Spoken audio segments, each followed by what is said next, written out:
Assalamualaikum warahmatullahi wabarakatuh.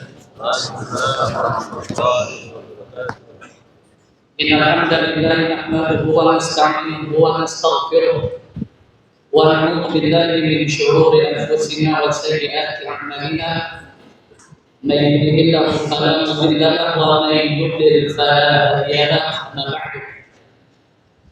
Para jamaah kaum muslimin wal muslimat wal hadirin wal hadirat rahimakumullah. Alhamdulillah pada malam hari ini kita diberikan nikmat Allah Subhanahu wa taala untuk bersama-sama hadir bersama dalam acara akbar bersama Fadilatul Syekh Ad-Doktor Malik Husin Syahban hafizallah taala di Masjid Pasar Khairat. Salawat serta salam semoga senantiasa tercurah dari Nabi Muhammad sallallahu alaihi wasallam kepada keluarga, sahabatnya dan umatnya atau orang-orang yang selalu istiqamah mengikuti sunnah beliau sampai akhir zaman. Baik, sebelum kita memulai sabda akbar ini, mari kita bersama-sama menyapa Syekh Ahmad terlebih dahulu. Ahlan wa sahlan wa marhaban bikum ya Syekh al-Karim. Di Madinah Singkawang. Hayyakum. Nu'abbiru an jazil syukr ala hudurikum. Barakallah. Nash'uru بالفرح بغاية السرور والسعادة باستقبالكم بيننا. نسأل الله أن يجزاكم خير الجزاء وأن يبارك في سفركم وعدواتكم وأن ينفع بكم الإسلام والمسلمين. Kemudian tidak lupa yang kami hormati dan kami muliakan Ustaz Abu Daud Abdullah Ta'ala yang mana beliau akan sebagai penerjemah nantinya pada akbar ini. Kemudian tidak lupa kami ucapkan syukran wa jazakumullah khairan katsiran kepada DKM Masjid Pasar Khairat, kemudian para panitia serta seluruh pihak yang terkait dalam membantu terselenggaranya acara tabligh pada hari ini. Semoga Allah Subhanahu wa taala menerima amal dan kebaikan dari Allah Subhanahu wa taala. Para jamaah hadirin wal hadirat, sebelum kita mulai tabligh akbar ini, maka perlu kami sampaikan beberapa hal. Yang pertama, kami menghimbau kepada seluruh jamaah untuk mengharapkan kepada orang tua agar dapat menjaga dan mengamankan anak-anaknya selama berlangsungnya acara kita ini demi menjaga kekhusyuan dan ketertiban dalam kajian ini. Yang kedua, kami juga menghimbau kepada para jamaah untuk memarkirkan kendaraan, untuk menempatkan kendaraan dengan rapi sesuai arahan panitia dan petugas parkir. Ketiga, kami juga mengharapkan kepada seluruh jamaah agar menjaga ketenangan majelis serta mengaktifkan atau mematikan api selama kajian berlangsung. Kemudian pada tabligh akbar kali ini kita akan membagi dua sesi. Yang pertama, kajian yang akan disampaikan nanti. Yang kedua adalah sesi tanya jawab.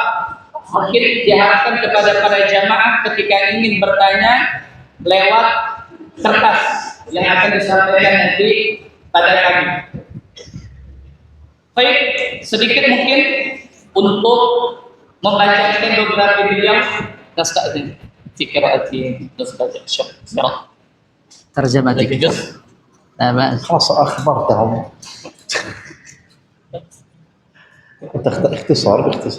اختصار مختصر جدا. Biografi beliau, nama Malik Husin Syahban. Kemudian beliau lahir di Saudi Arabia. 19 April tahun 1974. Kewarganegaraan beliau adalah Jordania. Alamat asli dari Palestina. Baik.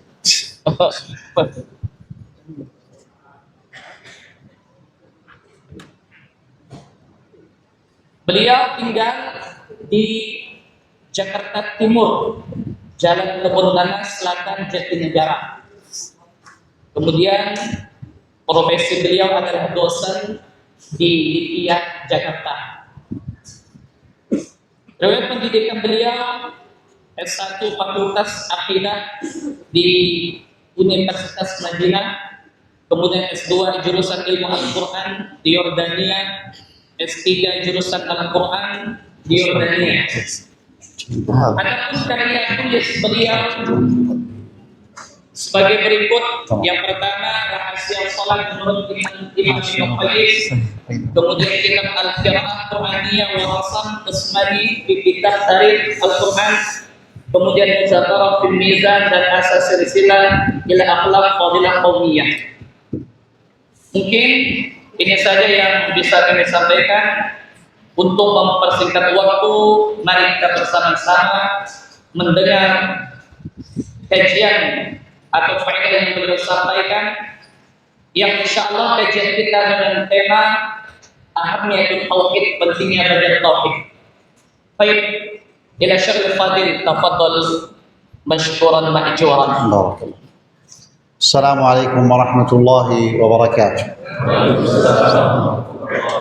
بسم الله الرحمن الرحيم إن الحمد لله نحمده ونستعينه ونستغفره ونعوذ بالله من شرور أنفسنا وسيئات أعمالنا من يهده الله فلا مضل له ومن يضلل فلا هادي له وأشهد أن لا إله إلا الله وحده لا شريك له وأشهد أن محمدا عبده ورسوله يا أيها الذين آمنوا اتقوا الله حق تقاته ولا تموتن إلا وأنتم مسلمون يا أيها الناس اتقوا ربكم الذي خلقكم من نفس واحدة وخلق منها زوجها وبث منهما رجالا كثيرا ونساء واتقوا الله الذي تساءلون به والأرحام إن الله كان عليكم رقيبا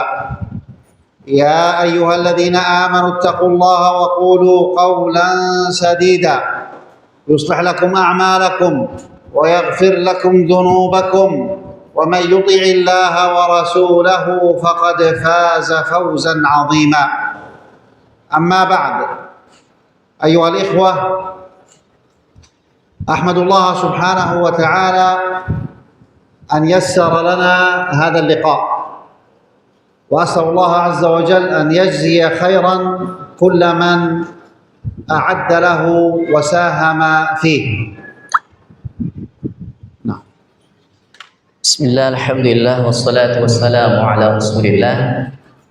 Seperti biasa, Syekh membuka kajiannya dengan khutbatul hajah, sebagaimana Rasulullah SAW membuka kajian beliau, memuji Allah Subhanahu Wa Taala, memohon ampun kepada Allah Subhanahu Wa Taala, menyebutkan barang siapa yang Allah beri hidayah, tidak ada yang bisa menyesatkannya. Juga pula sebaliknya, dan menyebutkan 3 ayat dalam Al-Quran agar kita bertakwa kepada Allah Subhanahu Wa Taala. Berkenan Syekh menyampaikan bahwasanya beliau bersyukur kepada Allah Subhanahu Wa Taala atas kemudahan yang diberikan dalam acara malam hari ini. Semoga semua pihak yang ikut serta dalam acara ini memperlancar kegiatan ini mendatangkan pahala dari Allah Subhanahu wa taala. Nah. والشكر لكم أيها الحضور على حرصكم وهذه هي الزيارة الثانية إلى سينكاوان فقد زرتها قبل أكثر من 10 سنوات والحمد لله أنا أزورها مرة أخرى. Kemudian beliau menyampaikan, beliau mengucapkan terima kasih atas kehadiran antum semua dan antuna semua. Dan ini ziarah kunjungan beliau yang kedua ke kota Singkawang sekitar 10 tahun lebih sebelumnya. Nah, وحديثنا في هذه الليلة المباركة إن شاء الله حول أهم موضوع يجب أن يتذكره الناس ولا ينسوه. tema yang akan disampaikan pada malam hari ini sebuah tema yang sangat penting yang hendaknya setiap jiwa, setiap kita mengingatnya. فالجميع يقر بأن هناك ربا خالقا رازقا وهو الله سبحانه وتعالى. Semua kita mengakui, menyatakan bahwasanya di sana ada pencipta, di sana ada zat yang memberikan rezeki kepada kita semua, yaitu Allah Subhanahu wa taala. وربنا سبحانه وتعالى خلق الخلق جميعا إنسهم وجنهم وجميع المخلوقات. Allah telah menciptakan semua makhluk, baik dia manusia ataupun jin dan yang lainnya. وخلق الجنة والنار. Allah ciptakan surga dan neraka. فلماذا خلقنا الله في هذه الدنيا؟ Mengapa Allah Subhanahu wa taala menciptakan kita di alam dunia ini?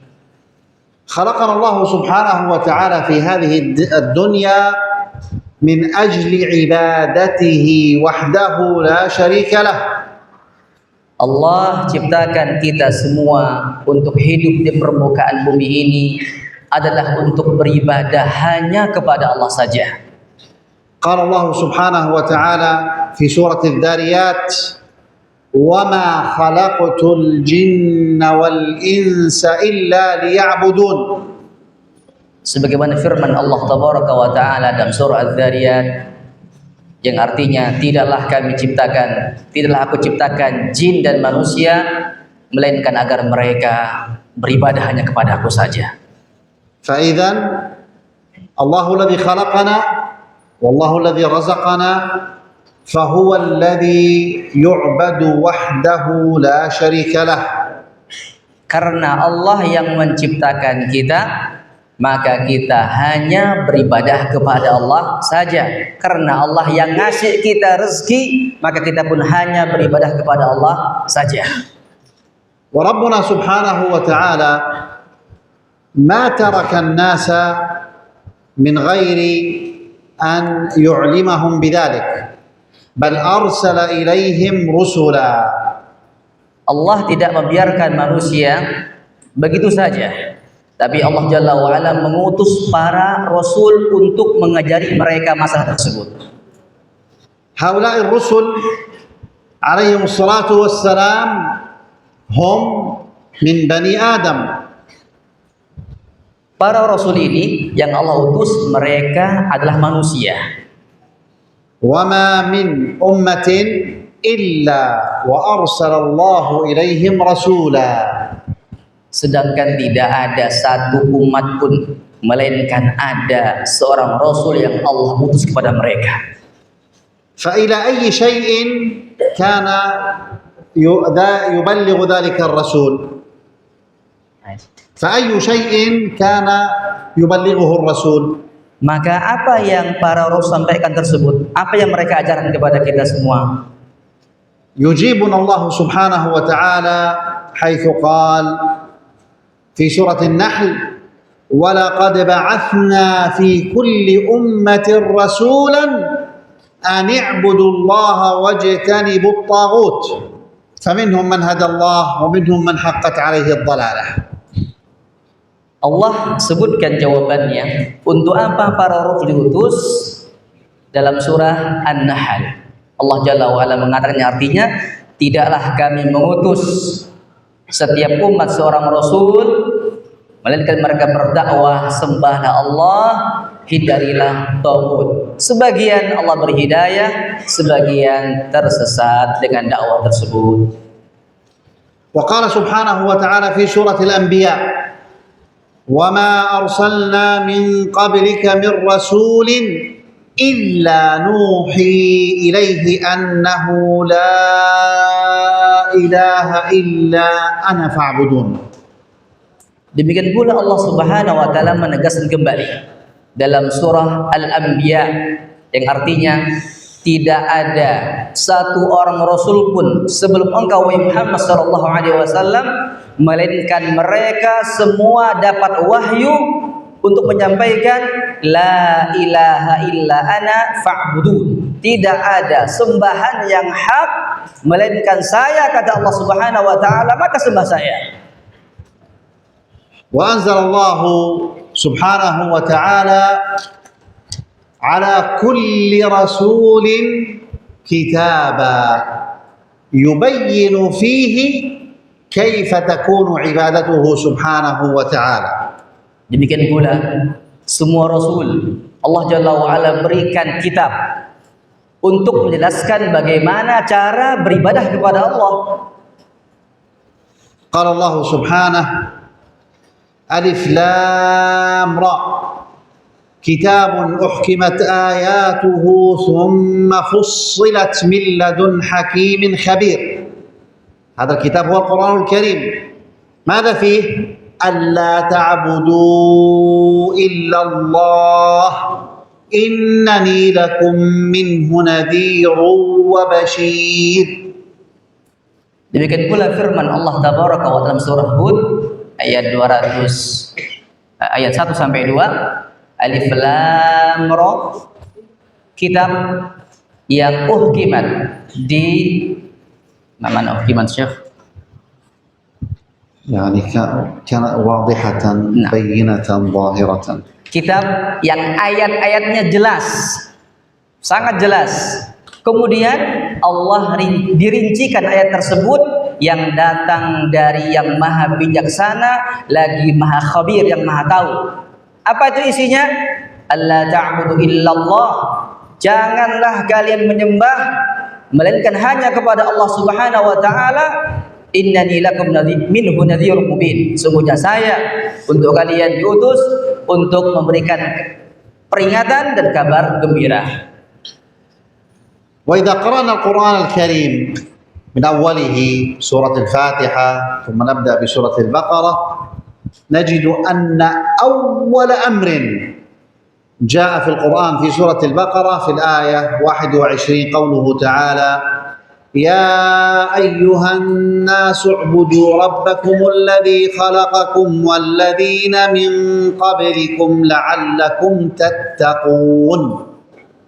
Jika kita membaca Al-Quran dari Al-Fatihah kemudian Al-Baqarah, kita temukan ayat pertama yang bersifat perintah adalah firman Allah dalam surah Al-Baqarah ayat 21 yang artinya wahai segenap manusia, sembahlah Rabb kalian yang telah menciptakan kalian semua dan juga dialah yang menciptakan orang-orang sebelum kalian agar kalian bertakwa. ولو نظرنا وتأملنا لوجدنا أن القرآن الكريم كله في بيان التوحيد وحقوقه وجزائه وفي بيان شأن الشرك وأهله وجزائهم. Ma'asyiral muslimin, demikian pula kalau kita berusaha berfikir merenungkan isi Al-Quran, kita akan menjumpai semua ayat dalam Al-Quran berbicara tentang penjelasan tauhid, hak-hak tauhid dan balasan orang-orang bertauhid. Demikian pula lawannya, penjelasan tentang kesyirikan, pelaku kesyirikan dan balasan untuk orang-orang yang berbuat kesyirikan. أيها الإخوة، نحن أمة التوحيد ونحمد الله سبحانه وتعالى أن جعلنا أمة التوحيد وهذه نعمة عظيمة وجليلة. Wahai saudaraku, ingatlah kita ini umat yang bertauhid dan Allah Subhanahu wa taala limpahkan nikmat ini, nikmat tauhid, nikmat yang sangat besar sekali. ولأهمية التوحيد وأن هناك عدوا لنا يريد أن يحرفنا عن التوحيد ألا وهو الشيطان الرجيم. لا بد أن نتذكر هذه الأمور ولا ننساها. Perlu kita perhatikan, di antara pentingnya tauhid, kita punya musuh yang dia berusaha untuk memalingkan kita dari tauhid ini. Dia adalah setan.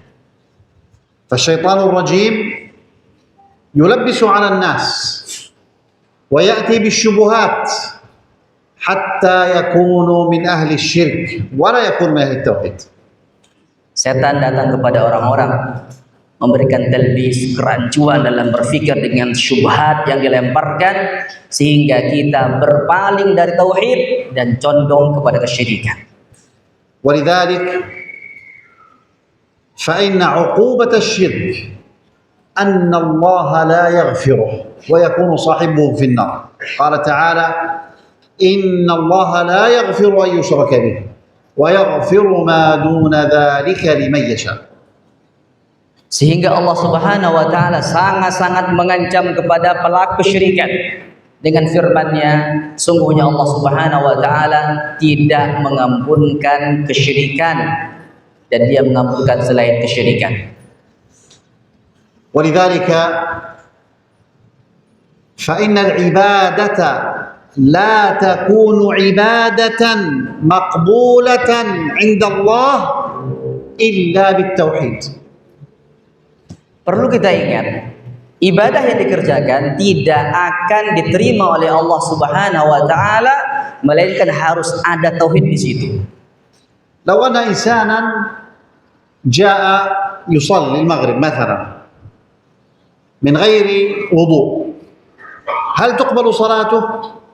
الجواب لا. Jika ada orang sholat maghrib tanpa wudu, apakah sholatnya diterima? Tidak diterima. ولو كان الإنسان في الصلاة وخرج منه ريح فإن هذا يبطل صلاته فيجب عليه أن يذهب ويتوضأ. Jika ada orang sholat tiba-tiba dia kentut, maka kewajiban dia adalah wudu dan mengulang sholatnya. فكذلك العبادة فإنها تفسد إذا خالطها ودخل معها الشرك. Demikian pula ibadah kepada Allah Subhanahu wa taala, dia akan menjadi rusak dan batal jika ada kesyirikan masuk ke dalamnya. ولخطورة الشرك وأنه يحبط العمل قال الله تعالى مخاطبا نبيه صلى الله عليه وسلم وأن هذا الخطاب كان للأنبياء قبله كما في سورة الزمر قال سبحانه ولقد أوحي إليك يعني يا محمد وإلى الذين من قبلك أي الأنبياء من قبلك والرسل من قبلك لئن أشركت ليحبطن عملك ولتكونن من الخاسرين. وحاشا رسولنا صلى الله عليه وسلم وحاشا الرسل جميعا أن يقعوا في الشرك. Di antara bahaya kesyirikan yang Allah sebutkan adalah ketika Allah Subhanahu wa taala menyapa Rasul sallallahu alaihi wasallam dan rasul sebelum beliau dalam surah Az-Zumar, bahwasanya wa laqad uhiya ilaika wa illadzina min qablika la in asyrakta la yahbatanna 'amaluk wa la takuna minal khasirin. Dan sungguh telah kami beri wahyu kepada engkau wahai Muhammad dan kepada orang-orang sebelum itu para rasul, yaitu jika kamu berbuat syirik maka semua amalmu akan batal dan kamu termasuk orang-orang yang merugi. Sedangkan Nabi Muhammad SAW dan Nabi sebelumnya tidak mungkin berbuat kesyirikan. وقال سبحانه وتعالى في سورة الأنعام بعد أن ذكر إبراهيم عليه السلام والأنبياء والرسل من بعده ماذا قال تعالى؟ قال ذلك هدى الله يهدي به من يشاء من عباده ولو أشركوا لحبط عنهم ما كانوا يعملون. Demikian pula yang Allah sebutkan dalam surah Al-An'am. Setelah Allah bercerita tentang para rasul di antara Ibrahim dan nabi-nabi yang lainnya, maka Allah mengatakan itulah hidayah dari Allah Subhanahu wa taala. Hidayah tauhid yang Allah beri hidayah kepada orang-orang yang Dia kehendaki dari para hambanya. Apa itu? Seandainya kalau mereka para rasul, para nabi berbuat kesyirikan, maka amal-amal ibadah yang mereka kerjakan akan batal. أيها الإخوة، قال شيخ المفسرين الإمام الطبري رحمه الله تعالى مفسرا هذه الآية، قال يعني تعالى ذكره بقوله ذلك هدى الله، هو الهدى الذي هديت به من سميت من الأنبياء والرسل، فوفقتهم به لإصابة الدين الحق الذي نالوا بإصابته إياه رضا ربهم وشرف الدنيا وكرامة الآخرة. هو هدى الله، يقول هو توفيق الله ولطفه الذي يوفق به من يشاء ويلطف به لمن أحب من خلقه حتى ينيب إلى طاعة الله وإخلاص العمل له والإقرار بالتوحيد ورفض الأوثان والأصنام. ولو أشركوا لحبط عنهم ما كانوا يعملون. يقول ولو أشرك هؤلاء الأنبياء الذين سميناهم بربهم تعالى ذكره فعبدوا معه غيره لحبط عنهم، يقول لبطل فذهب عنهم أجر أعمالهم التي كانوا يعملون لأن الله لا يقبل مع الشرك به عملا.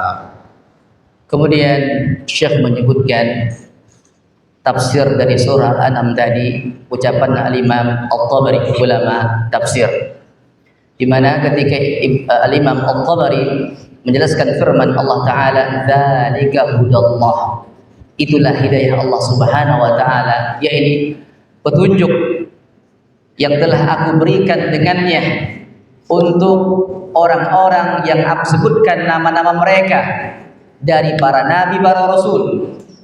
Maka Allah Subhanahu wa Ta'ala memberikan mereka taufik hidayah agar mendapatkan agama yang benar, yang dengan agama yang benar ini, agama tauhid, mereka bisa mendapatkan ridho Allah Subhanahu wa Ta'ala, mendapatkan kemuliaan alam dunia dan juga nanti kebahagiaan di akhirat.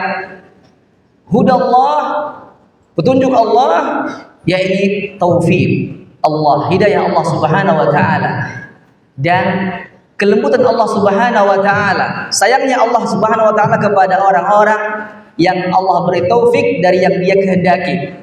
Allah menyayangi mereka dengan tauhid tersebut kepada orang yang Dia cintai dari makhluknya, sehingga makhluk tersebut, hamba tersebut yang sudah dapat taufik, mau kembali kepada Allah untuk mentaatinya, mengikhlaskan amal-amal mereka hanya untuk Allah, dan mengakui tauhid hanya milik Allah Subhanahu wa Ta'ala, dan dia membuang jauh-jauh penyembahan kepada selain Allah dari berhala-berhala dan patung-patung. أيها الإخوة،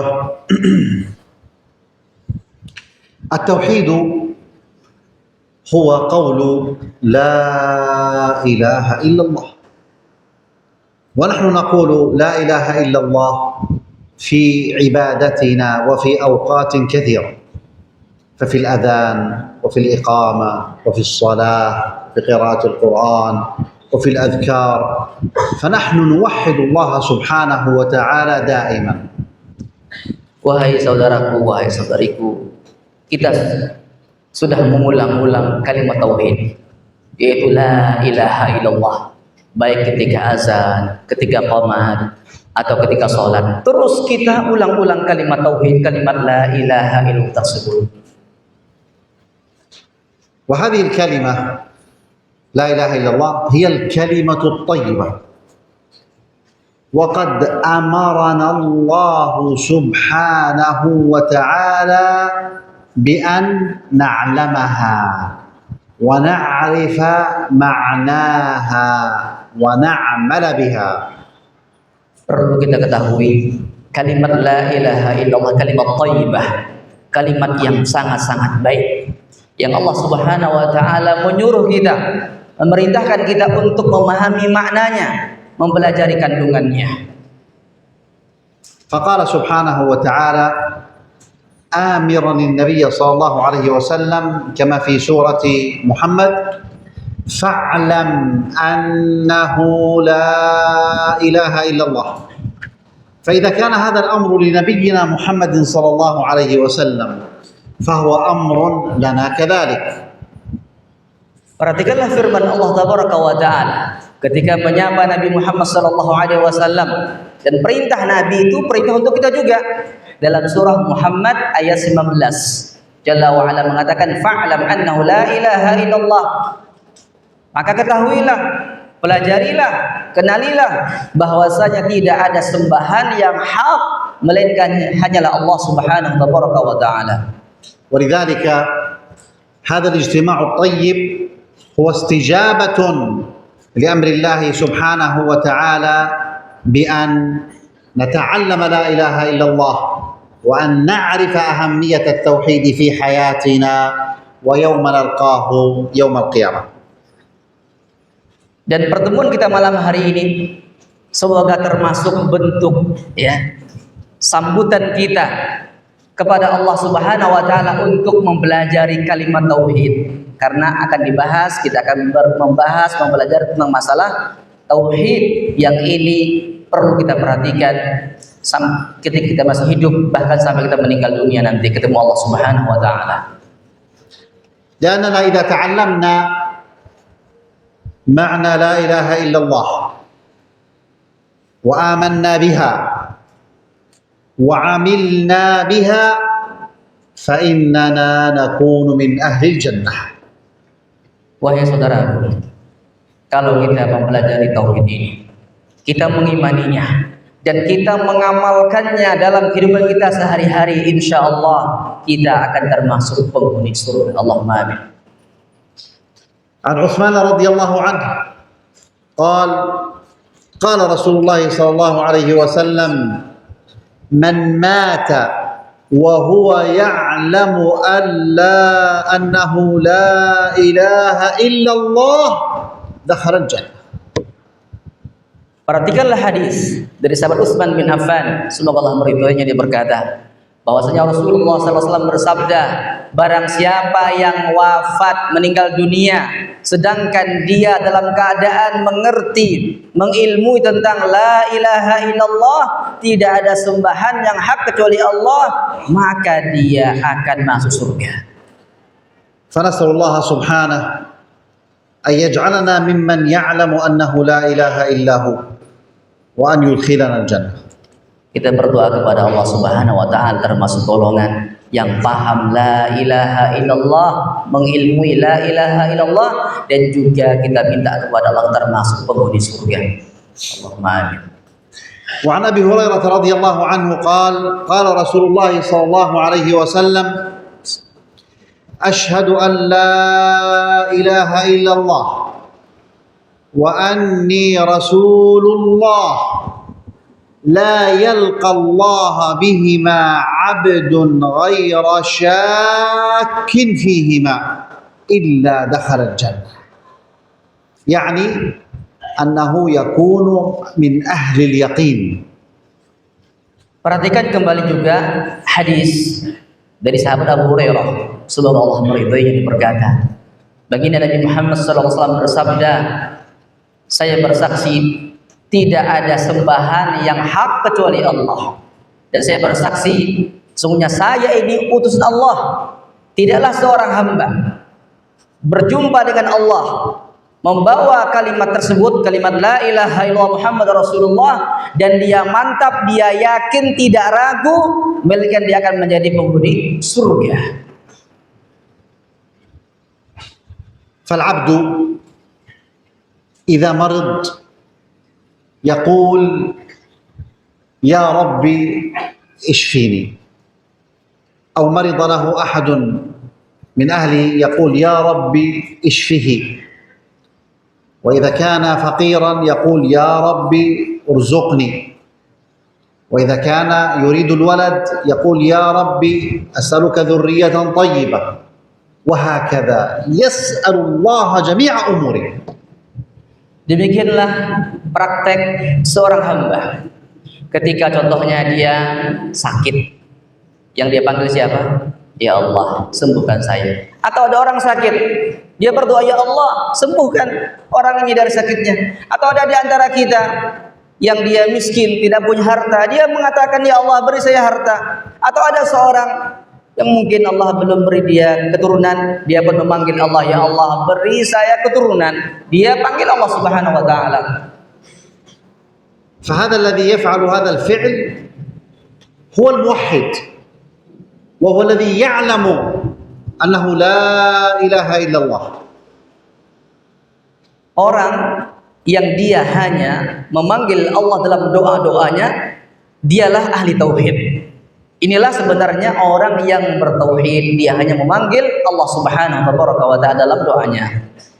هذا الموحد علم أن الدعاء عبادة، وأن الدعاء لا يكون إلا لله سبحانه وتعالى، فأفرد الله بالدعاء. Orang yang bertauhid ini sangat paham, sangat mengerti bahwasanya ibadah itu hanya kepada Allah. Demikian pula doa hanya kepada Allah Subhanahu wa taala. Inilah sejatinya seorang yang bertauhid. أما الذي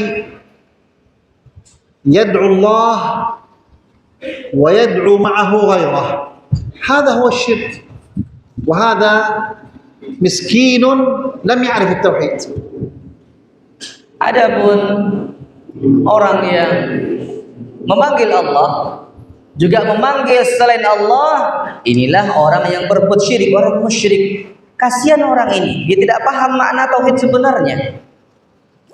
ولذلك أيها الإخوة لا بد أن نتعلم التوحيد وأن نعرفه وأن نطبقه في حياتنا. Oleh karena itu, wahai saudaraku, hendaknya kita sungguh-sungguh mau belajar tauhid, serius, dan juga jangan lupa serius mengamalkannya.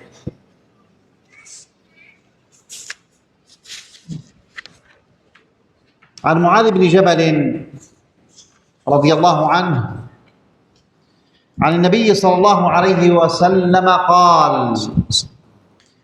ما من أحد يشهد أن لا إله إلا الله وأن محمدا رسول الله صدقا من قلبه إلا حرمه الله على النار، ومن حرمه الله على النار فإنه يكون من أهل الجنة. وهذا الحديث في البخاري، والأحاديث السابقة كلها في صحيح البخاري وصحيح مسلم. Demikian pula hadis dari sahabat Mu'adz bin Jabal, perlu kita perhatikan ini hadis yang sangat indah sekali. Dari Nabi SAW, beliau bersabda, tidak ada seorang pun yang bersyahadat la ilaha illallah wa anna Muhammad Rasulullah, jujur dari hatinya, melainkan Allah haramkan untuk masuk neraka. Dan makna diharamkan dari neraka berarti dia akan masuk surga Allah Subhanahu wa taala. Ini hadis Bukhari dan juga hadis sebelumnya, hadis Bukhari dan Muslim. أيها الإخوة، ما الذي يريده كل إنسان؟ يريد أن يسعد في الدنيا وأن ينجو في الآخرة ويفوز بالجنة، أليس كذلك؟ نعم. Semua kita, bahkan setiap orang punya cita-cita, yaitu selamat kelak di akhirat dan masuk surga. Demikian, pengen masuk surga enggak? Selamat dari neraka. Nah, ولا يحصل ذلك كله إلا الموحد إلا الذي علم أنه لا إله إلا الله وأن محمدا رسول. Dan seorang tidak akan dapat keutamaan selamat dari neraka, masuk dalam surga, melainkan al-muwahhid, orang yang bertauhid. Makanya kita harus belajar secara serius tentang tauhid ini.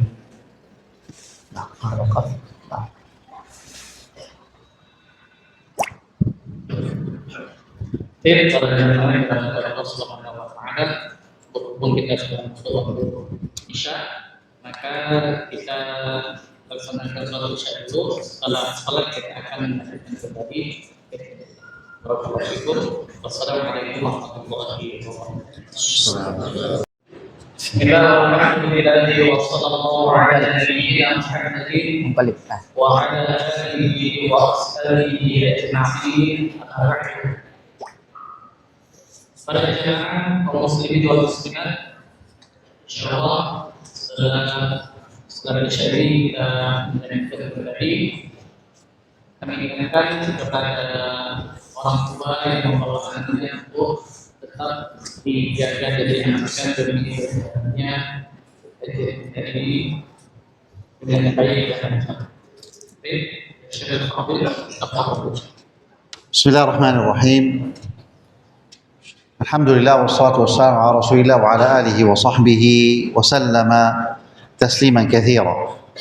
أيها الإخوة، إن الواحد منا لا يتحدث عن التوحيد، عن توحيد الله سبحانه وتعالى وقلبه ممتلئ محبة وتعظيما لله عز وجل. Wahai saudaraku, tak seorang pun di antara kita ketika membahas tema tauhid ini, melainkan hati kita penuh dengan kecintaan kepada Allah dan membesarkan Allah Subhanahu wa taala. فنحن أمة التوحيد وشهادة التوحيد أشهد أن لا إله إلا الله وأشهد أن محمد رسول الله. Karena kita adalah umat tauhid, karena kita sudah bersyahadat tidak ada sembahan yang hak melainkan hanyalah Allah Subhanahu wa taala. فمعنى أشهد أن لا إله إلا الله لا معبود حق إلا الله. Dan makna la ilaha illallah adalah tidak ada sembahan yang berhak untuk diibadahi melainkan hanyalah Allah Subhanahu wa taala. وأن جميع المعبودات التي تعبد من دون الله سبحانه وتعالى فهي معبودات باطلة. Adapun sembahan-sembahan yang disembah selain Allah Subhanahu wa taala, maka dia adalah tuhan-tuhan, sembah-sembahan yang batil. الذي عبد غير الله فهو قد كفر بالله سبحانه وتعالى. Orang yang menyembah selain Allah Subhanahu wa taala, maka dia adalah orang yang telah kufur kepada Allah Jalla wa ala. وهو قد اختار هذا الطريق وسيحاسبه الله عليه يوم القيامة. Dan orang ini dia sendiri yang memilih jalan ini, dan kelak di akhirat dia akan dapat hukumannya. ومعنى أشهد أن محمدا رسول الله لا متبوع حق إلا رسول الله صلى الله عليه وسلم. Adapun makna sesungguhnya Nabi Muhammad sallallahu alaihi wasallam adalah utusan Allah, yakni tidak ada manusia yang layak dan pantas untuk kita ikuti dia melainkan hanyalah Nabi Muhammad sallallahu alaihi wasallam. فالرسول صلى الله عليه وسلم هو رسول الله إلينا. Rasulullah sallallahu alaihi wasallam adalah utusan Allah untuk kita semua. ولا طريق يوصل إلى الجنة إلا طريق رسول الله صلى الله عليه وسلم. tidak ada cara untuk kita semua masuk surga Allah Subhanahu wa taala melainkan harus ikut jalan Nabi Muhammad sallallahu alaihi wasallam. ونحن في ليلة الجمعة وغدا يوم الجمعة خير يوم طلعت فيه الشمس فنكثر من الصلاة على الحبيب المصطفى صلى الله عليه وسلم. Wahai saudaraku, sekarang kita di malam Jumat, malam yang sangat mulia sekali. Hendaknya kita bisa memperbanyak selawat untuk Nabi Muhammad sallallahu alaihi wasallam. عن أبي هريرة رضي الله عنه قال: قلت يا رسول الله من أسعد الناس بشفاعتك يوم القيامة؟ فقال رسول الله صلى الله عليه وسلم: لقد ظننت يا أبا هريرة ألا يسألني عن هذا الحديث أحد أول منك لما رأيت من حرصك على الحديث. أسعد الناس بشفاعتي يوم القيامة من قال لا إله إلا الله خالصا من قلبه أو قال خالصا من نفسه. Telah datang sebuah hadis sahih dari sahabat Abu Hurairah semoga Allah meridhoinya, dia berkata, saya pernah bertanya kepada Rasulullah sallallahu alaihi wasallam, wahai Rasulullah, siapa manusia yang paling bahagia yang akan dapat syafaatmu kelak hari kiamat? Maka Rasulullah sallallahu alaihi wasallam menjawab, wahai Abu Hurairah, saya sudah mengira tidak ada seorang pun yang akan bertanya tentang pertanyaan ini kecuali engkau orang yang pertama kali bertanya. Karena saya tahu, saya melihat engkau orang yang paling serius, semangat untuk mengambil hadis Nabi Muhammad SAW. Maka beliau menjawab, orang yang paling bahagia kelak pada hari kiamat mendapatkan syafaat Nabi Muhammad SAW, orang yang mengucapkan la ilaha illallah, yang dia memang benar ikhlas mengucapkan dari lubuk hati yang paling dalam. فيا عبد الله إذا أردت أن تسعد بشفاعة النبي صلى الله عليه وسلم يوم القيامة فعليك بتوحيد الله التوحيد الصحيح في الدنيا. Wahai hamba-hamba Allah, jika kalian ingin menjadi golongan yang paling bahagia kelak hari kiamat dengan meraih syafaat Nabi Muhammad SAW, wajib kamu bertauhid, berakidah yang benar. يا عبد الله إن كنت تحب الله سبحانه وتعالى حبا حقيقيا فعليك أن تتبع رسوله صلى الله عليه وسلم اتباعا حقيقيا. Wahai hamba-hamba Allah, jika kalian mengklaim, mengaku kalian memang benar-benar cinta Allah Subhanahu wa taala, cinta yang hakiki, maka tugas kalian ikuti Nabi Muhammad sallallahu alaihi wasallam. قال الله تعالى في سورة آل عمران: قل إن كنتم تحبون الله فاتبعوني يحببكم الله ويغفر لكم ذنوبكم. يا من يزعم أنه يحب الله ولا يتبع النبي صلى الله عليه وسلم فهذا حب كاذب. ودليل محبة الله الصادقة هو اتباع سنة الرسول صلى الله عليه وسلم.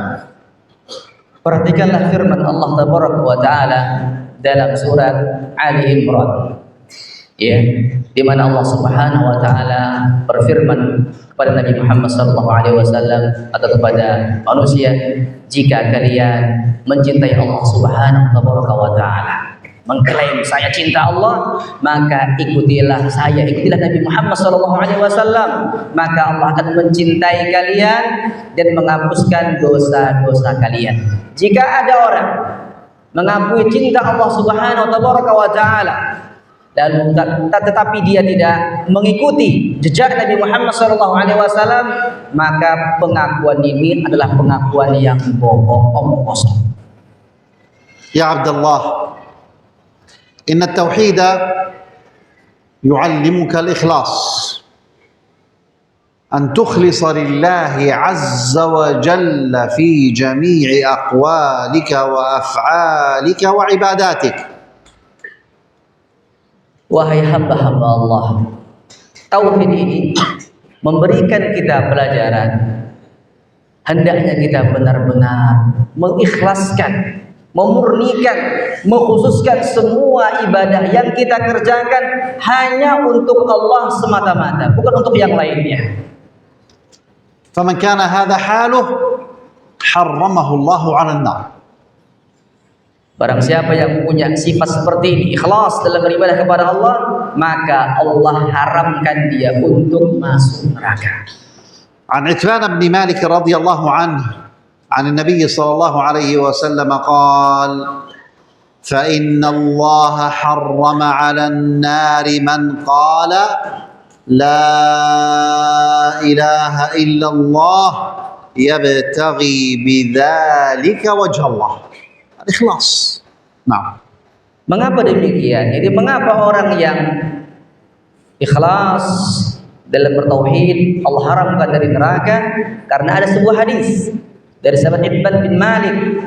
Dia bercerita dari Nabi Muhammad SAW, beliau bersabda, sesungguhnya Allah Subhanahu wa taala mengharamkan api neraka untuk setiap jiwa yang mengatakan la ilaha illallah dengan syarat yabtaghi bidzalika wajh Allah, ikhlas mencari wajah Allah semata. Alhamdulillah ala ni'mat at-tauhid. هناك من يعبد التوحيد يعني نعبد إله واحد، لكن هناك من يعبد 3 آلهة، هناك من يعبد 4، هناك من يعبد أكثر. فالحمد لله على نعمة التوحيد. Wahai saudara, segala puji hanya bagi Allah Subhanahu wa taala yang memberikan taufik kepada kita semua untuk bertauhid. Mengapa di sana ada sebagian anak manusia yang menyembah selain Allah? Dia menyembah 3 Tuhan, menyembah 4 Tuhan, dan menyembah banyak Tuhan. Maka nikmat yang paling besar yang Allah berikan kepada kita semua adalah menyembah hanya kepada Allah saja. سورة عظيمة نقرأها كثيرا ونكررها، اسمها سورة الإخلاص. لماذا سميت سورة الإخلاص؟ لأن فيها إفراد الله سبحانه وتعالى بما يختص به.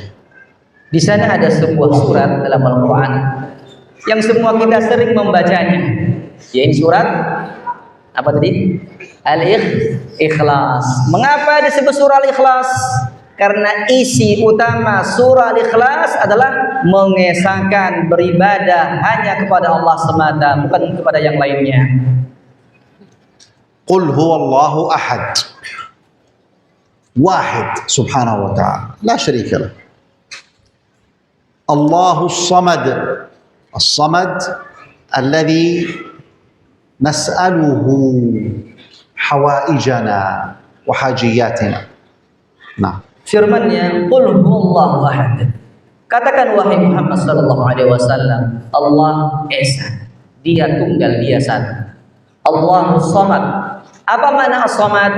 As-samad adalah tempat kita meminta kepadanya. As-samad bermakna tempat kita bergantung hanya kepadanya.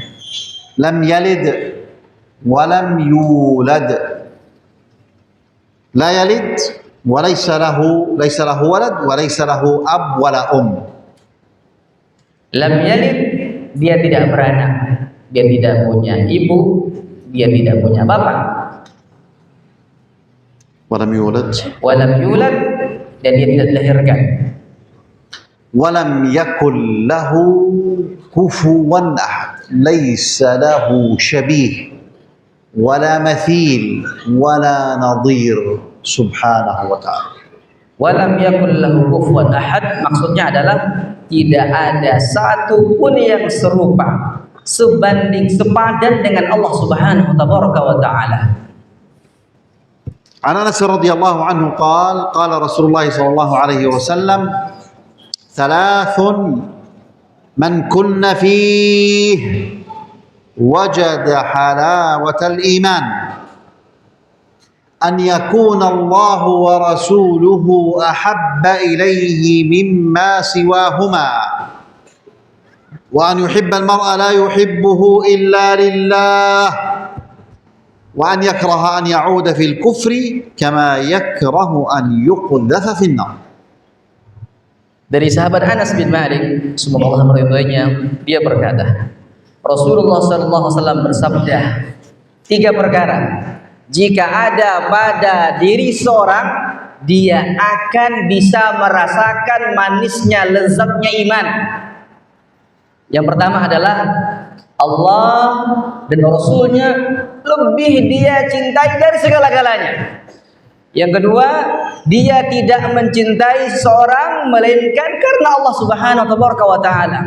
Yang ketiga, dia tidak mau untuk kembali kepada kekufuran, sebagaimana dia tidak mau dilemparkan dalam api neraka. وكما قلنا إن علامة التوحيد اتباع النبي صلى الله عليه وسلم. Sudah saya sebutkan tadi, kata beliau, tanda ciri khas orang bertauhid wajib ikut Nabi Muhammad sallallahu alaihi wasallam. عن أنس بن مالك رضي الله عنه قال قال رسول الله صلى الله عليه وسلم لا يؤمن أحدكم حتى أكون أحب إليه من والده ووالده والناس أجمعين. Sebagaimana hadis Anas bin Malik, dia berkata, Nabi Muhammad sallallahu alaihi wasallam pernah mengatakan, tidaklah sempurna iman salah seorang di antara kalian sampai Nabi Muhammad sallallahu alaihi wasallam lebih dia cintai dibanding orang tuanya, dibanding anaknya, bahkan dibanding semua manusia. متى يكون ذلك؟ يكون ذلك إذا اتبعت سنة النبي صلى الله عليه وسلم. Kapan seorang bisa mengambil posisi seperti itu? Yaitu ketika dia sangat-sangat mengedepankan ittiba kepada Nabi Muhammad sallallahu alaihi wasallam. إذا سمعت رسول الله صلى الله عليه وسلم يأمر بأمر فقل سمعنا وأطعنا. Jika kalian mendengarkan Nabi Muhammad sallallahu alaihi wasallam memerintahkan sebuah perintah, maka katakan, saya dengar dan saya taati.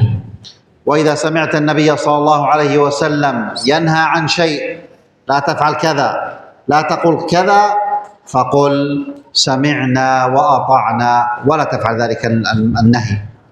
Demikian pula sebaliknya, ketika Nabi Muhammad SAW melarang sebuah perintah, baik ucapan atau perbuatan, maka jangan ucapkan, jangan lakukan, dan katakanlah, wahai Rasul SAW, kami mendengar dan kami taati engkau, dan janganlah kalian mengerjakan apa yang kami larang tersebut. الموحد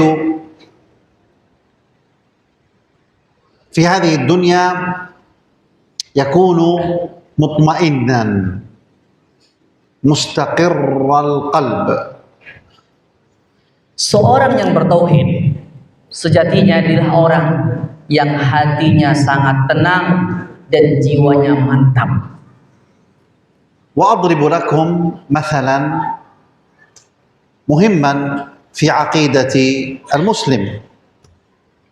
خلاص.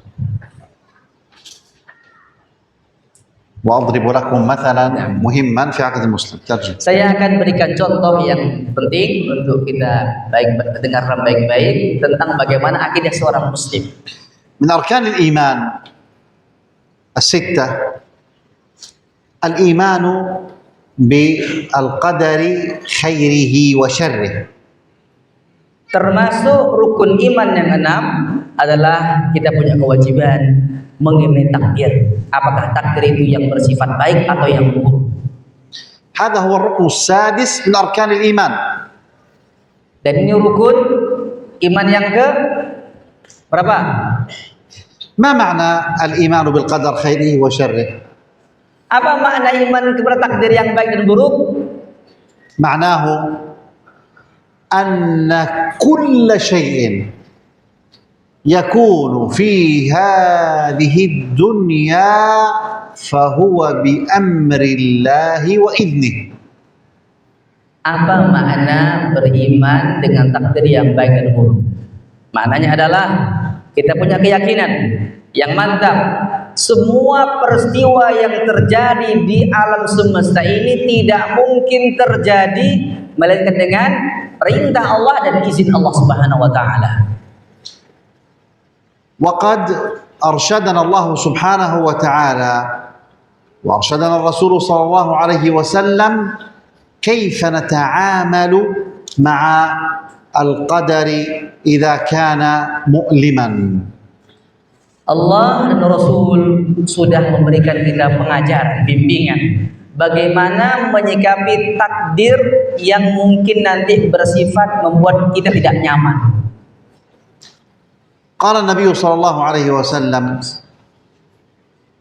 في وصيته لابن عباس رضي الله عنهما وهو غلام يعني صغير عمره في 13-14 عاما، قال يا غلام إني أعلمك كلمات، ثم قال في آخر الحديث واعلم أن ما أصابك لم يكن ليخطئك، ما أصابك من خير أصابك لأن الله كتبه لك، ما أصابك من شر أصابك لأن الله كتبه عليك، فهو واقع لا محالة.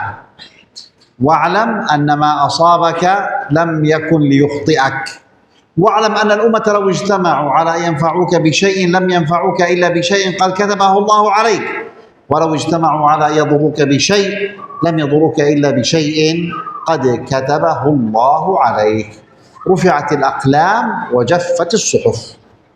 Perhatikanlah wasiat Nabi Muhammad SAW kepada anak pamannya Abdullah bin Abbas, di mana Rasul pernah mengatakan, wahai anak kecil, saya akan mengajari kamu beberapa perkara, beberapa persoalan. Di antara yang disebutkan di hadis tersebut adalah, wahai anak kecil, wahai Ibnu Abbas, sesungguhnya seandainya kalau semua bangsa jin, bangsa manusia berusaha untuk memberikan faedah manfaat kepadamu, niscaya mereka tidak sanggup memberikan manfaat faedah sebesar apapun, sekecil apapun, melainkan dengan takdir Allah Subhanahu wa taala. Sebaliknya juga, jika semua bangsa jin, bangsa manusia bersatu padu untuk memberikan kecelakaan, kebinasaan, kesakitan pada dirimu, mereka tidak sanggup melainkan dengan takdir Allah Subhanahu wa taala. كيف نتعامل مع أقدار الله المؤلمة؟ يقول النبي صلى الله عليه وسلم عجبا لأمر المؤمن إن أمره كله خير إن أصابته سراء شكر وإن أصابته ضراء صبر وكان خيرا له وليس ذلك إلا للمؤمن. Terus bagaimana pula kita menyikapi takdir dari Allah Subhanahu wa taala? Perhatikanlah sabda Nabi Muhammad sallallahu alaihi wasallam, ajaban li amril mu'min. Sungguh sangat menarik urusannya orang-orang beriman. Jika dia dapat kebaikan, dia bersabar. Itu baik bagi dia. Dan jika dia dapat kejelekan, jika dapat kebaikan dia bersyukur, dan jika dia dapat keburukan dia bersabar. Dan itu tidak ada sifat seperti itu melainkan hanya kepada orang-orang yang punya iman, orang-orang bertauhid. لماذا يصيبنا الله سبحانه وتعالى بالخير ولماذا يصيبنا بالشر؟ Mengapa Allah menguji kita dengan kebaikan, kadang dengan keburukan. يصيبنا ابتلاء منه سبحانه وتعالى. Allah berikan ini semua untuk ngetes kita, uji kita semua. فمن رضي فمن أصابه سراء فشكر فهذا خير له فإن الله يحب الشاكرين. Ketika seorang hamba dapat kebaikan, dia bersyukur, maka Allah Subhanahu wa taala mencintai, meridai orang tersebut.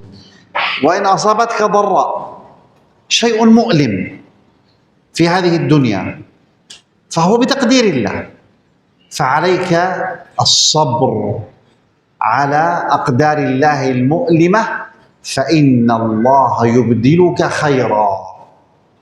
Jika Anda ditimpa perkara yang menyakitkan, tidak nyaman, maka wajib bersabar, karena nanti Allah akan menggantikan dengan kebaikan. ومن لم يصبر على أقدار الله فقد رسب في الابتلاء ورسب في الامتحان وخسر في الدنيا والآخرة والعياذ بالله.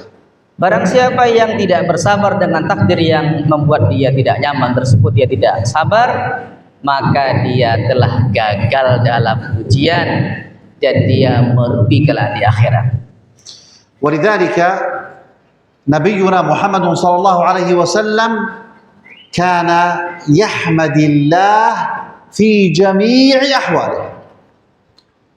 Makanya Nabi Muhammad SAW senantiasa memuji Allah apapun keadaan yang menimpa beliau. فكان عليه الصلاة والسلام إن أصابته سراء قال الحمد لله الذي بنعمته تتم الصالحات. Dahulu Rasulullah SAW jika mendapatkan kebaikan, maka beliau mengatakan segala puji hanya milik Allah semata, yang dengan nikmat-nikmatnya segala perkara sempurna. وإذا أصاب النبي صلى الله عليه وسلم ما يسوءه ماذا يقول؟ الحمد لله على كل حال.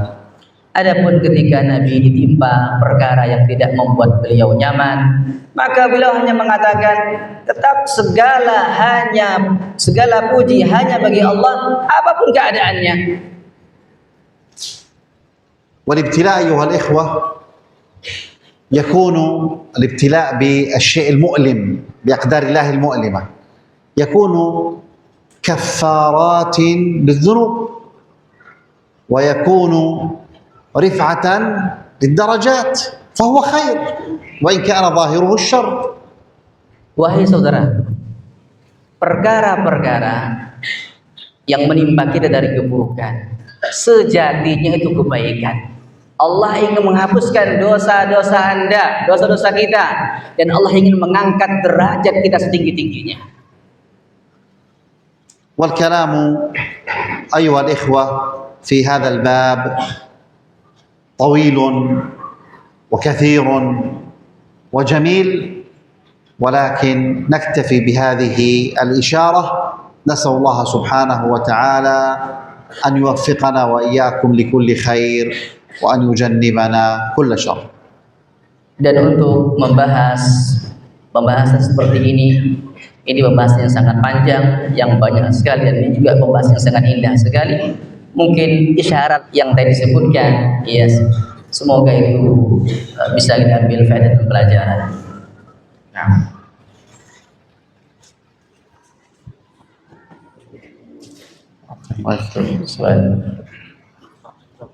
soal lain atau salat. تفضل. Alhamdulillah, Syekh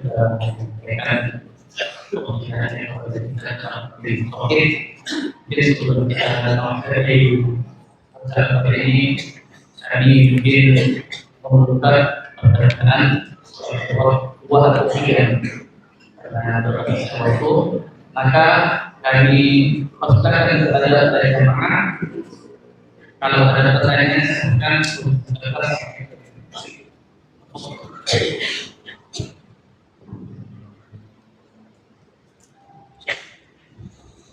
Banyak soal. Wajib soal. Syekh Fauzan. Musa. Allah. Iya, ada pertanyaan.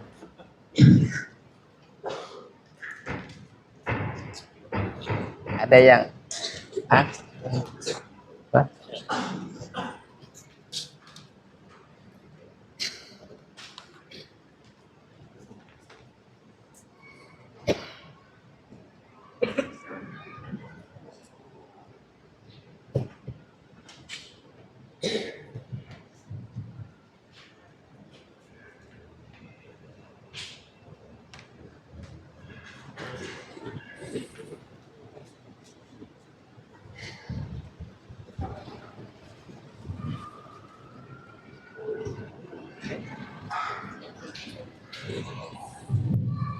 Ini adalah pertanyaan yang masuk ini.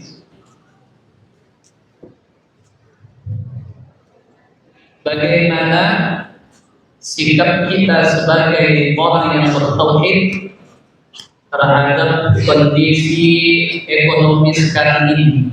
Rupiah melemah, harga barang naik, kebijakan pemerintah yang kurang mengenakan. Barakallahu fiik, jazakumullahu khairan. ترجم.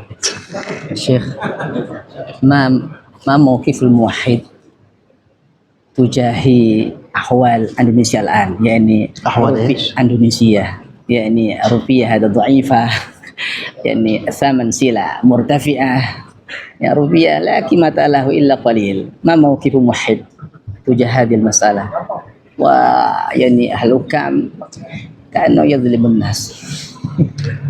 نعم.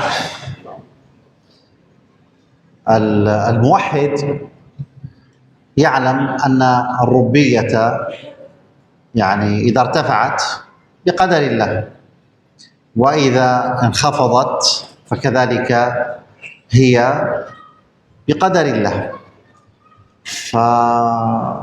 يعني ماذا بيده أن يفعل؟ فعليه بالصبر وعليه بالدعاء أن يصلح الله الحال فإن الله هو الذي بيده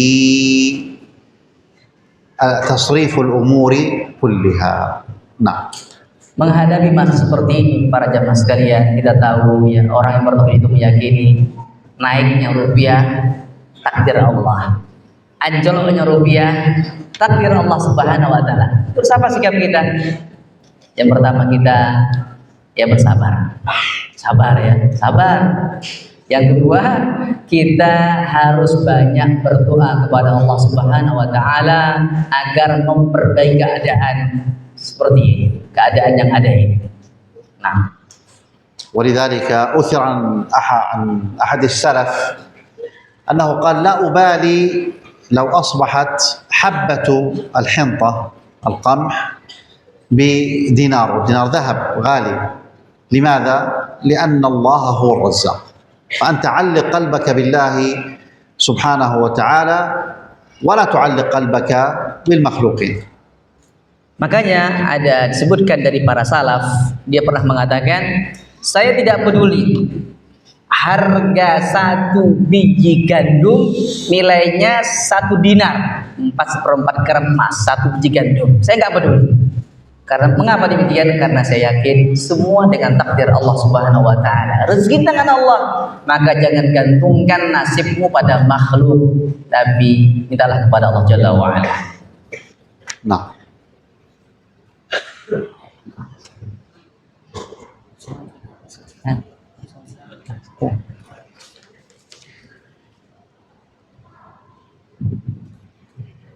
Wow. Nah, apakah orang yang tidak bertauhid rububiyah dan asma wa sifat dia kafir dan musyrik dan amalnya batal? Hal man lam yuwahhid rububiyah wal asma wa sifat yakunu kafir musyrikan wa habata amaluhu. ما معنى يعني لا يوحد توحيد الربوبية؟ معنى أنه لا يعترف بوجود الله، وكذلك الذي لا يعترف بالأسماء والصفات فهو ينكر الربوبية. فهل الذي ينكر وجود الله هذا مسلم ولا كافر؟ لا شك أنه ليس بمسلم. نعم. Apa makna orang tidak bertauhid rububiyah? Yaitu orang yang tidak mengakui adanya Allah. Apa makna orang yang tidak bertauhid asma wa sifat? Dia itu mengingkari nama dan sifat bagi Allah Jalla wa Ala. Lalu hukumnya, maka orang yang mengingkari adanya Allah, mengingkari asma wa sifat, maka dia orang kafir, bukan orang Islam. Nah. السؤال الثاني. تفضل خلاص موجود هذا. Assalamualaikum ya Syekh, bagaimana kita bisa istiqamah beribadah kepada Allah Subhanahu wa taala? كيف نكون مستقيما في عبادة الله جل وعلا؟ نعم، الله سبحانه وتعالى قال في كتابه لنبيه صلى الله عليه وسلم: فاستقم كما أمرت ومن تبعك. فالاستقامة ليست بالأهواء، وإنما الاستقامة بأن تتبع ما جاء في كتاب الله وما جاء في سنة رسول الله صلى الله عليه وسلم. ترجم. ما في صوت. ما في صوت. ما في صوت. يوجد. لا apa. Kedengaran? Enggak kedengaran. La isma. La bas. Qadarullah. نعم. Allah Subhanahu wa taala menyebut dalam Al-Qur'an, tatkala dia mengatakan kepada Nabi Muhammad sallallahu alaihi wasallam, "Wastaqim kama umirta," wahai Muhammad, istiqomahlah sebagaimana diperintahkan. Istiqomah itu bukan pakai hawa nafsu. Istiqomah dengan cara ikut Nabi Muhammad sallallahu alaihi wasallam.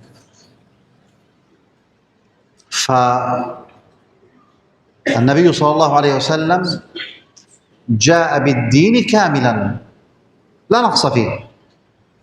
اليوم أكملت لكم دينكم وأتممت عليكم نعمتي ورضيت لكم الإسلام دينا.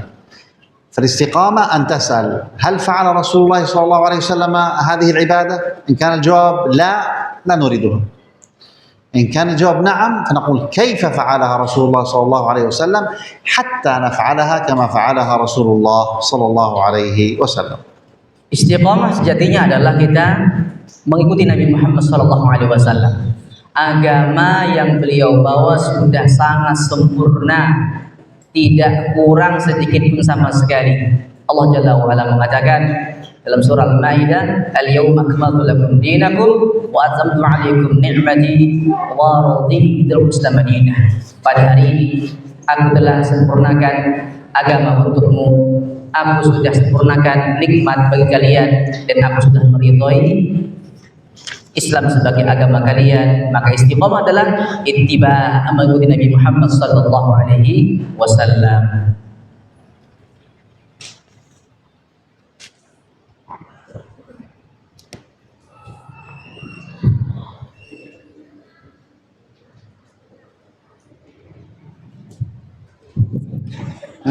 Oke, gini.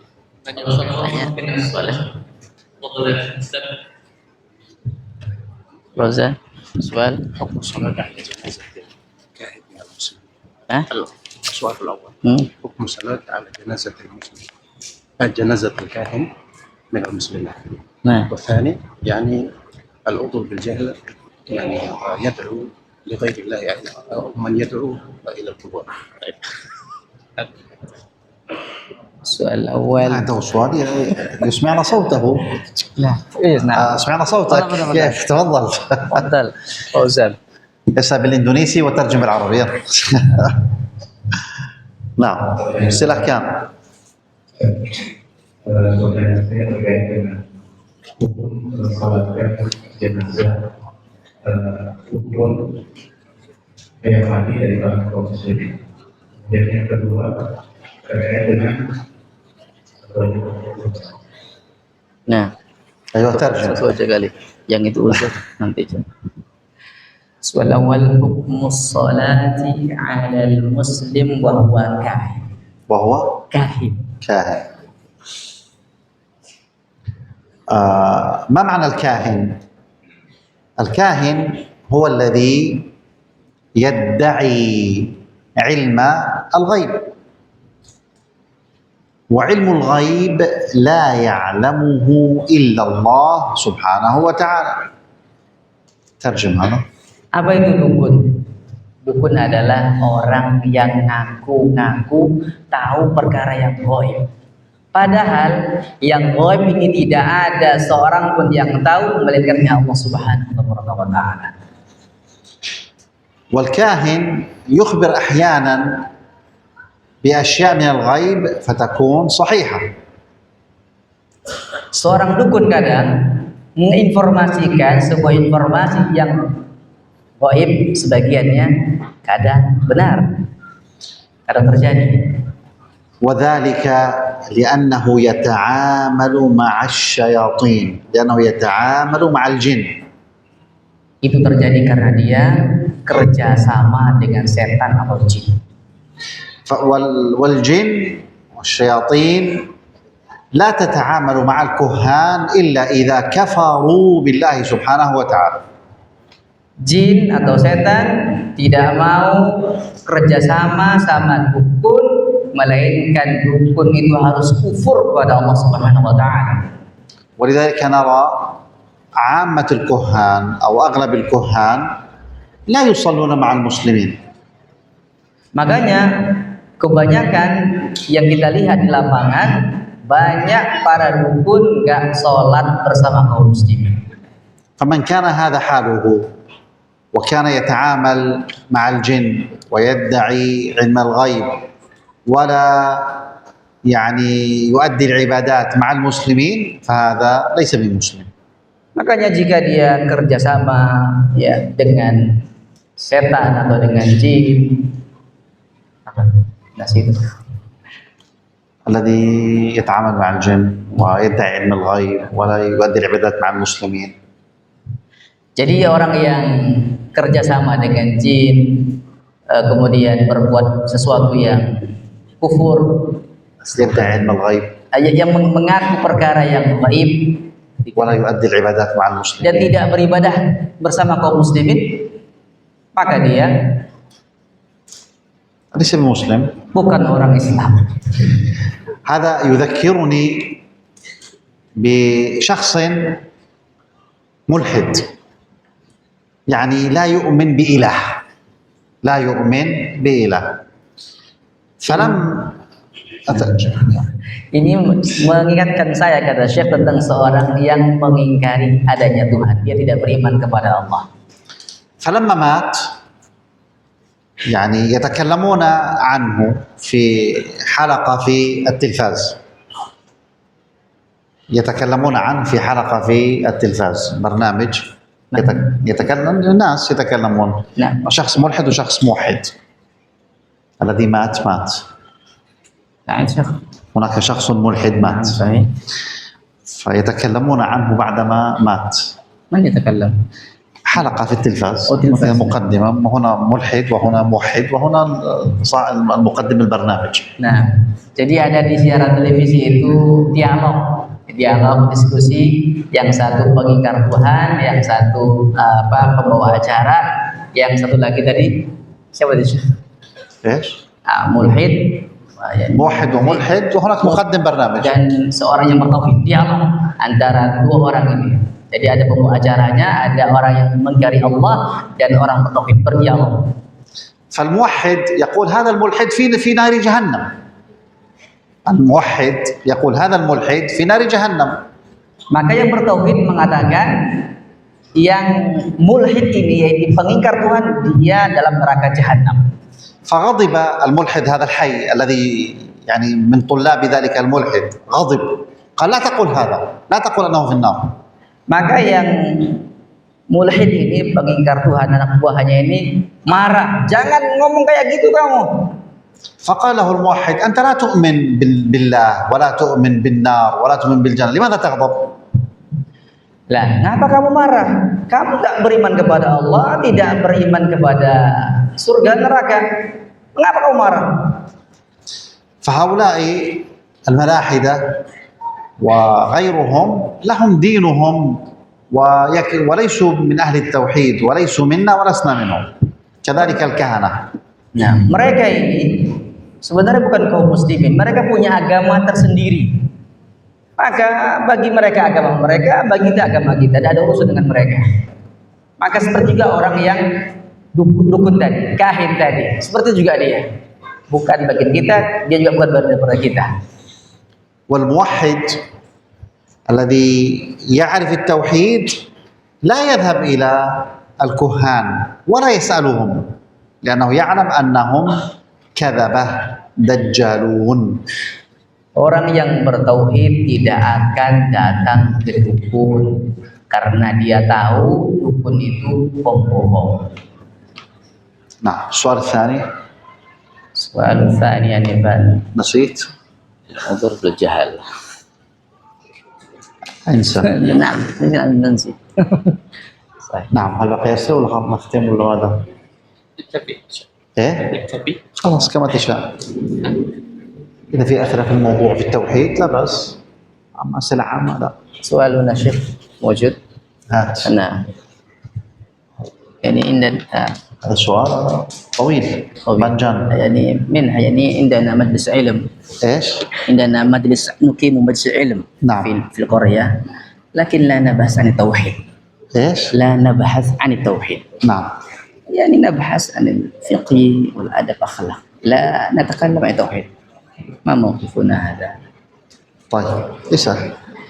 Jadi kita punya pengajian, kata ini penanya ini. باختصار باختصار. Ya tidak, kita punya pengajian yang kita bahas bukan tauhid. Ya hanya mungkin ya fikih dan semisalnya. Ini bagaimana ini? كما أخذنا وتعلمنا في هذه المحاضرة أن العبادة لا تكون مقبولة إلا مع التوحيد. فما الفائدة نتعلم الفقه ونحن نقع في الشرك؟ لا، نتعلم التوحيد ونتعلم كذلك الفقه ونتعلم الأخلاق ونتعلم العبادات والمعاملات. وهكذا كان النبي صلى الله عليه وسلم يعلم أصحابه رضي الله عنه. نعم. Telah kita sampaikan sebelumnya, jadi ibadah itu tidak akan diterima melainkan dengan tauhid. Terus apa kiranya atau apa faedahnya kita belajar fikih, adab, akhlak, amal ibadah yang lainnya, padahal satu sisi yang lain orang terjerumus dalam kesyirikan. Terus apa kira-kira faedahnya belajar ini semua kalau sampai ada yang terjerumus dalam kesyirikan? نعم.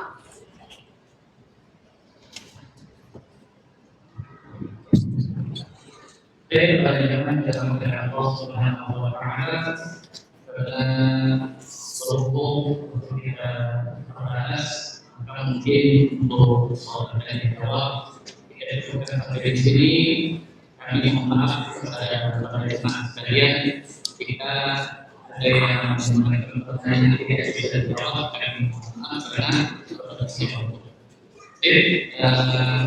Sebelum kita tutup sesi kali ini, kami selaku moderator sebenarnya jika ada kekurangan dalam penyampaian atau dalam pembelajaran ini, kita dari Allah Subhanahu wa Ta'ala yang menyampaikan.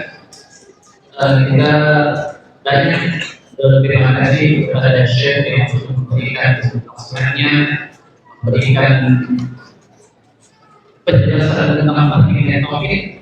Kita berharap kepada Allah Subhanahu wa Ta'ala agar kita wafat di atas tauhid dan dimasukkan ke dalam surga Allah Subhanahu wa Ta'ala.